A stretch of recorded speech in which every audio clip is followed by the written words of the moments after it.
এখন যে নিউ ওয়ার্ডটি নিয়ে আলোচনা করব সে ওয়ার্ডটি হলো ফর্মাল। ফর্মাল শব্দটি অত্যন্ত সুপরিচিত একটি শব্দ।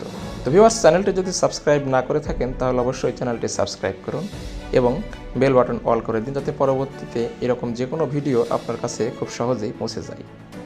ফর্মাল শব্দের বাংলা অর্থ আনুষ্ঠানিক, নিয়মনিষ্ঠ, বিধিবৎ, নিয়ম মাফিক, বিধিসম্মত। ফর্মাল শব্দটি অ্যাডজেক্টিভ। সিনোনিম বা সমার্থক শব্দ: ceremonial, usual, ritual, regular, licit, lawful. Sentence: yesterday our prime minister gave formal statement. গতকাল আমাদের প্রধানমন্ত্রী আনুষ্ঠানিক বিবৃতি দিয়েছেন। তো ভিউয়ার্স, আপনাদের প্রয়োজন যে কোনো শব্দ কমেন্ট বক্সে উল্লেখ করুন, আমরা সে শব্দটি ভিডিওর মাধ্যমে আলোচনা করব। ধন্যবাদ।